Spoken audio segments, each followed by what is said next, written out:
Olá, tudo bem com você? Continuando a nossa leitura comentada, o lado bom dos seus problemas, a gente vai ver o lado bom da inveja. Ela está no centro de qualquer competição e pode dar um empurrão para nos tornar pessoas melhores. Sergei Filin podia não ser o melhor dançarino do balé Bolshoi, mas sua beleza fez dele um dos seus principais. No auge de sua carreira, foi o príncipe de algumas das peças mais conhecidas: O Quebra-Nozes, Cinderela, O Lago dos Cisnes e A Bela Adormecida. Em 2011, aos 40 anos, foi nomeado diretor artístico do Bolshoi. Com isso, tornou-se a pessoa responsável pela agenda, pelo casting de mais de 200 dançarinos e pelo repertório da mais conhecida instituição de balé do mundo. Pausa. Em 17 de janeiro de 2003, enquanto estacionava seu carro na frente do prédio onde morava com a família, às 11 da noite, no inverno de Moscou, o ex-presidiário desempregado Yuri Zarutitsky veio até ele, chamou-o e jogou uma garrafa de ácido sulfúrico em seu rosto. Filin tentou gritar por socorro, mas ninguém podia ouvir. Nevava e todas as janelas estavam fechadas. Correu em direção à porta do prédio, mas sem poder enxergar enquanto seu rosto derretia, não conseguia digitar o código da trava. Tudo o que podia fazer era tentar aliviar a dor metendo o rosto na neve, até que foi socorrido por um guarda. Quando assumiu o cargo de diretor artístico, Filin sabia que teria dificuldades. Por um lado, havia o problema do casting.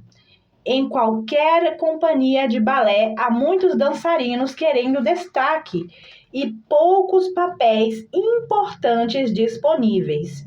Quando se trata do mais respeitado balé do mundo, a quantidade de dançarinos talentosos e ambiciosos para essas poucas vagas aumentam tremendamente. Por outro lado, havia cobiça pelo próprio cargo de diretor artístico.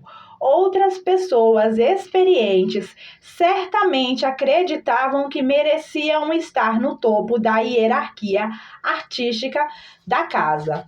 Quando se trata, então, de uma companhia que serve à elite russa desde o século XVIII, cujo conselho é ocupado por funcionários do primeiro escalão de Kremlin e por oligarcas que representam uma fatia importante do PIB do país, a disputa se torna mais séria. Os últimos anos já mostravam o que significava uma disputa séria.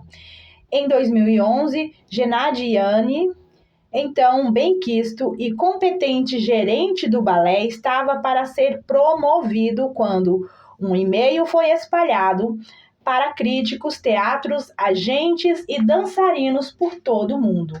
Nele, 183 fotos de Yanin tendo intimidade com homens e mulheres.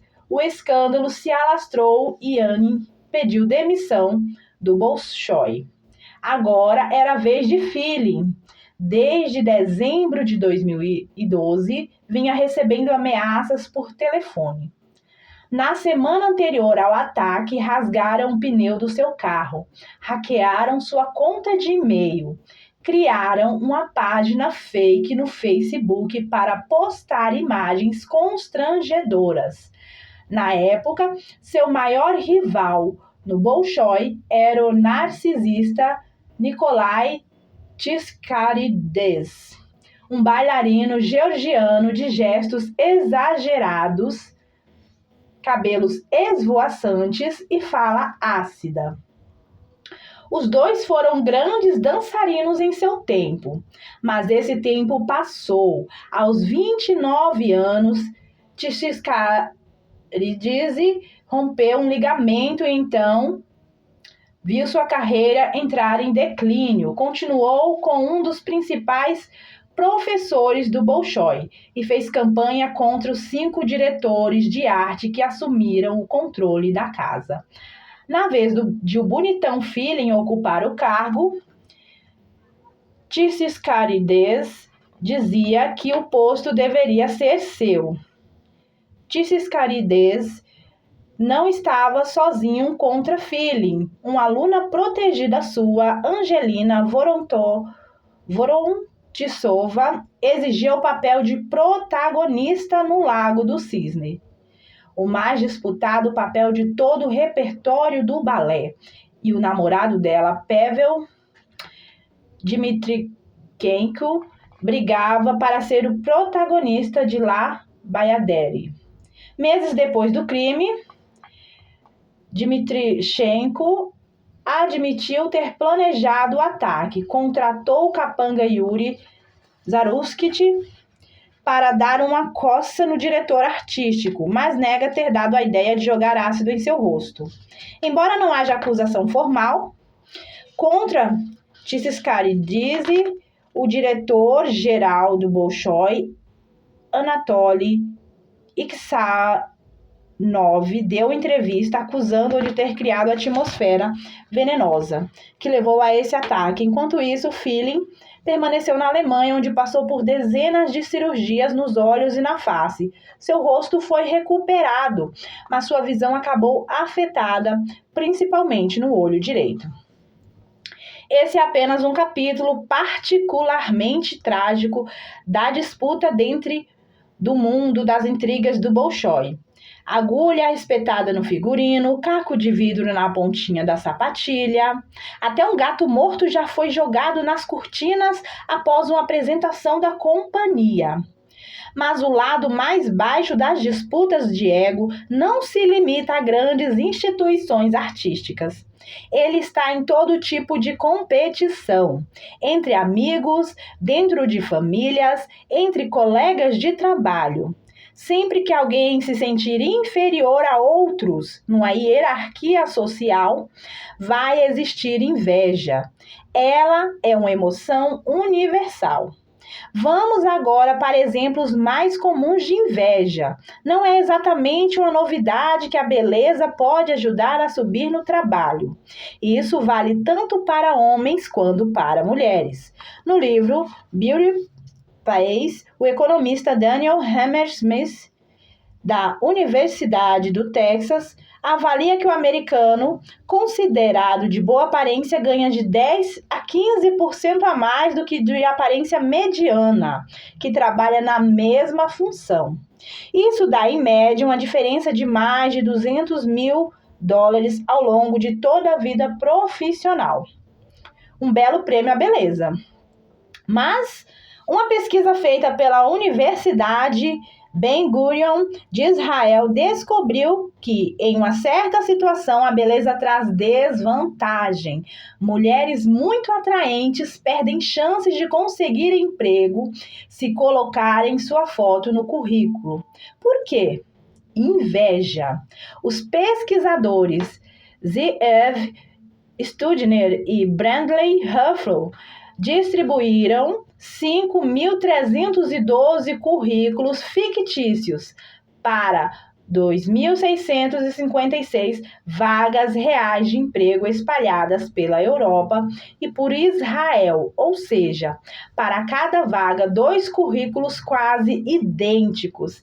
A diferença era que um tinha foto e outro não.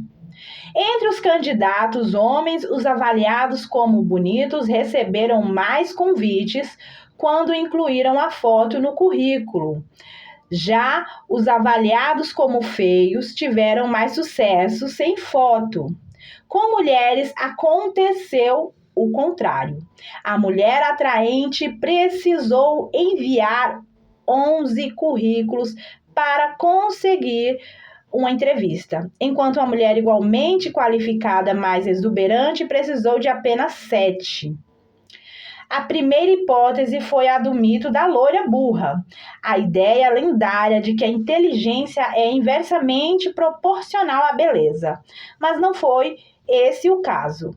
Para definir o quão bonitos eram os modelos, suas fotografias foram avaliadas por voluntários. Esses mesmos voluntários também avaliaram o quão inteligentes os modelos pareciam ser, e não houve nenhuma correlação entre beleza e percepção de inteligência.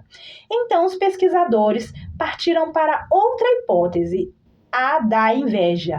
Nas empresas que receberam os currículos, mulheres representavam 93% dos funcionários de recursos humanos responsáveis pela seleção.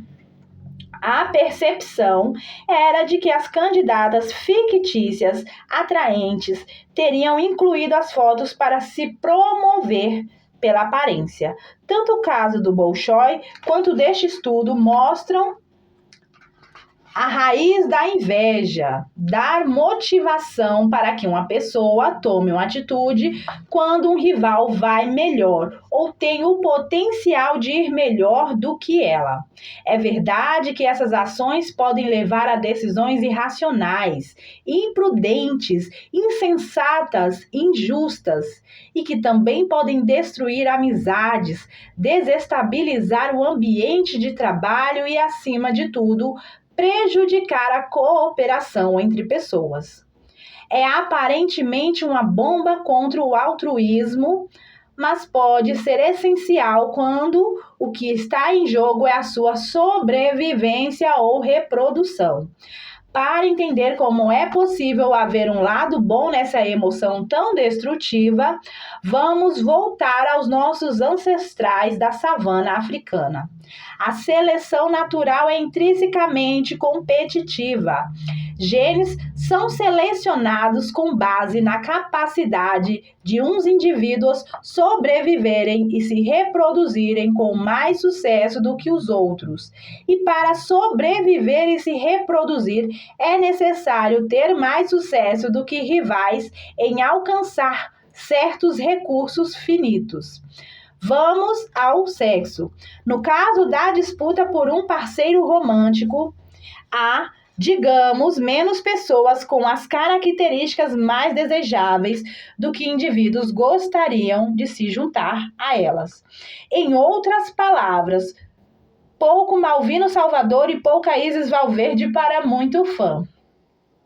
Por isso, pessoas precisam competir pelos parceiros mais desejados e, uma vez tendo acesso aos demais, vão ficar de mãos vazias. Isso vale, claro, não apenas para parceiros sexuais, mas para quaisquer recursos limitados, postos altos na hierarquia do grupo, atenção de amigos, abrigo seguro, a coxa do frango, o cargo do diretor artístico do Bolshoi. E qual é a melhor ferramenta para competir por recursos escassos? A comparação. Não basta saber quais os próprios talentos, é necessário conhecer muito bem os do rival. Quais os seus pontos fortes, quais os seus pontos fracos. Isso vai permitir calcular quanto esforço você deve investir e quanto pode poupar, ou mesmo se vale a pena competir. Se nessa comparação a pessoa perceber que está melhor do que o rival, ela se sente insegura. Quando percebe estar por baixo, normalmente sente a tal da inveja. Bom, a inveja é uma emoção negativa. Quando uma pessoa sente inveja, são ativadas partes do cérebro relacionadas à dor. Mas não é como a tristeza que leva à retração. A paralisia a reconhecer a derrota. Ela é mais parecida com a raiva. A inveja traz um pensamento obsessivo. A pessoa deixa de lado quaisquer outros interesses e se foca naquilo que a deixou numa posição inferior.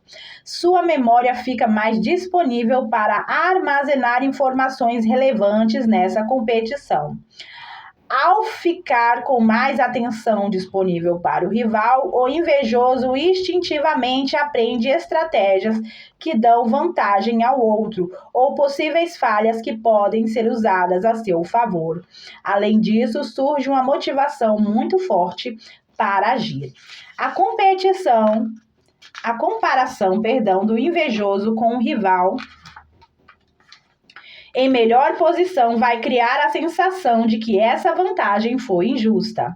Por mais justa que na verdade seja, Tiziscaridze certamente acreditava que merecia ser diretor artístico muito mais do que Feeling. Tudo isso pode soar errado, mas esse tipo de competição determinou a sobrevivência e a reprodução de nossos antepassados por toda a evolução. Se uma pessoa que estiver atrás numa corrida sentir que é justo o rival ganhar, ele vai perder a motivação para competir. Em termos evolutivos, seus genes vão ter menos chance de ir para frente. Por isso, dá-se bem quem enxerga pelo em ovo. Do sentimento de injustiça, vamos para uma estratégia bem feia: boicotar o rival. Quando o invejoso imagina a derrota de seu rival, é ativado o circuito de recompensa de seu cérebro, o mesmo que é ativado quando se pensa em chocolate. É o que em alemão se chama Schadenfreude, felicidade na desgraça alheia. Está aí o incentivo para ele diminuir a vantagem do rival por quaisquer meios que vierem à mente. Fazendo o corpo mole, boicotando na cara dura, mobilizando subalternos para atacar o rival.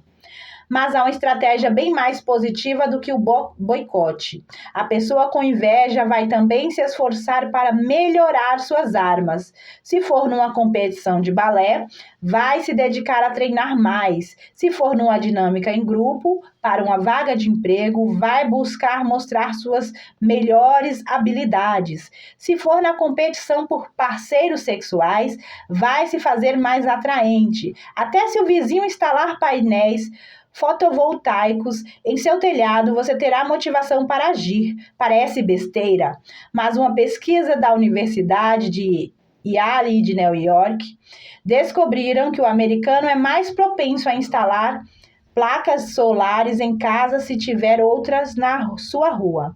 Em resumo, o lado bom da inveja está na frase: se ele pode, eu também posso. Já se boicotar o rival não for uma opção moralmente aceitável, e melhor a si mesmo não for uma opção realista, há sempre uma terceira via: mudar de competição. Se seu maior sonho for virar diretor, mas você não encontra grandes chances na sua empresa, a inveja pode motivá-lo a se distanciar de seus rivais e buscar um outro objetivo mais pé no chão. O fato é que a inveja está no centro da nossa vida social, e isso não vai deixar de ser assim. Damos importância a quem está se dando bem e a quem não está. E a como nós vamos em relação aos outros. A escolha a fazer é como lidar com isso. Você pode prestar atenção a um rival para saber como ser tão bom quanto ele. Você pode analisar a situação e decidir que é melhor partir para outra briga. Ou você pode buscar as fraquezas de seu rival para diminuí-lo a ponto de ele se tornar um competidor tão ruim quanto você. A inveja aponta algumas direções possíveis, mas quem escolhe o caminho é você. Então, neste tópico, o lado bom da inveja vem falar que o lado bom é fazer você se esforçar mais, você se dedicar mais, você buscar ser alguém melhor. Por quê? Porque a partir da inveja você entra no modo de competição. E você nunca quer estar por baixo, você nunca quer ser menos. Então, se você sente inveja, você vai o lado bom da inveja, no lado bom, no lado positivo, você vai querer superar as qualidades ou aquilo que aquela pessoa que você inveja tem. Esse é o lado positivo, o lado bom da inveja. Que tem um lado ruim que foi dito aqui como exemplo, né? Como foi contado uma história, trazendo o exemplo do lado negativo, mas ele também mostra a importância.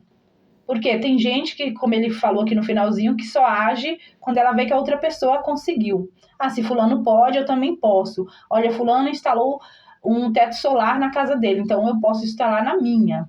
Então a inveja faz com que você haja e a inveja também faz com que você busque ser melhor do que aquela pessoa a qual é alvo da sua inveja.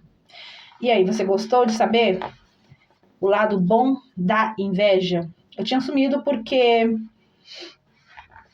eu estava com a garganta inflamada, então não estava conseguindo gravar, fazer leitura assim, com a voz. E então eu dei uma sumidinha, mas estou retornando. Voz recuperada, garganta recuperada, dando continuidade aqui aos conteúdos. Então é isso. Um beijo para você, até mais.